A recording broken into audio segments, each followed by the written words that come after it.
નમસ્કાર મિત્રો, ખેડૂત ઇન્ફો યુટ્યુબ ચેનલમાં આપ સર્વ સાથીઓનું સ્વાગત છે। તો મિત્રો, શું નવરાત્રિમાં વરસાદ બગાડશે ખેલૈયાઓની મજા? જાણો મિત્રો, શું કહે છે હવામાન નિષ્ણાત અંબાલાલ પટેલની મોટી આગાહી। તો મિત્રો, તમને જણાવી દઈએ કે ગુજરાતીઓના સૌથી પ્રિય ગણાતા નવરાત્રિના તહેવારની શરૂઆત 3 ઓક્ટોબરથી થશે, જેના લઈને રાજ્યભરમાં તૈયારીઓ પણ શરૂ કરી દેવામાં આવી છે। ખેલૈયાઓમાં ભારે ઉત્સાહ જોવા મળી રહ્યો છે, કારણ કે આ વખતે રાજ્ય સરકાર દ્વારા મોડી રાત સુધી ગરબા રમવાની છૂટ આપી છે। પરંતુ મિત્રો, આ ગરબા પ્રેમીઓ માટે એક નિરાશાજનક સમાચાર સામે આવ્યા છે। જાણીતા હવામાન નિષ્ણાત અંબાલાલ પટેલે મિત્રો અનુમાન વ્યક્ત કર્યું છે કે 3 થી 5 ઓક્ટોબર દરમિયાન નવરાત્રી દરમિયાન હસ્ત નક્ષત્રમાં ગાજવીજ અને પવન સાથે કેટલાક ભાગોમાં વરસાદ થવાની શક્યતાઓ રહેશે।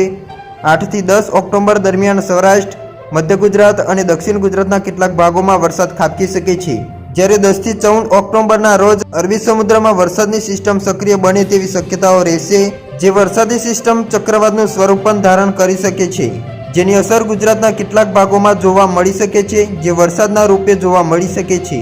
આ ઉપરાંત અંબાલાલ પટેલે વધુમાં જણાવ્યું છે કે આ વખતે 9 દિવસ તડકો રહેશે અને ભારે ગરમી પડી શકે છે। સમય સાથે ઠંડક પ્રસરવાની પણ શક્યતાઓ જોવા મળશે।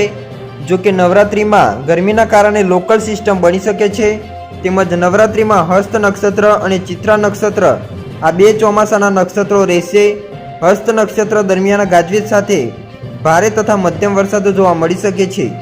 નવરાત્રિના શરૂઆતમાં 5 ઓક્ટોબર સુધીમાં દરિયા કિનારે ભારે પવન ફૂંકાશે, જેના કારણે સિસ્ટમ બનશે અને ક્યાંક ક્યાંક વરસાદ ખાબકી શકે છે। હાલ જે પ્રકારે ભારે વરસાદ થઈ રહ્યો છે તે પ્રકારનો વરસાદ પડવાની શક્યતાઓ ઓછી છે, પરંતુ ગરમીના કારણે ક્યાંક અણધાર્યા વરસાદ પણ ખાબકી શકે છે। ખાસ કરીને દરિયા કિનારાના વિસ્તારોમાં વરસાદનું વધુ જોર રહેશે, જ્યારે અન્ય ભાગોમાં પવન વધુ રહેવાની શક્યતાઓ છે।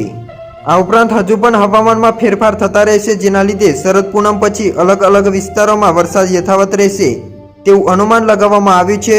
શરદ પૂનમથી મોડીને દિવાળી સુધી હવામાનમાં સતત ફેરફાર થતા રહેશે, જેના લીધે દરિયા કિનારાના ભાગોમાં ભારે પવન ફૂંકાશે। તો 18 થી 20 ઓક્ટોબર દરમિયાન બંગાળના ઉપસાગરમાં ભારે વાવાઝોડું ફૂંકાઈ શકે છે। આ વાવાઝોડાની અસર સૌરાષ્ટ્ર સહિત કેટલાક ભાગોમાં રહેશે।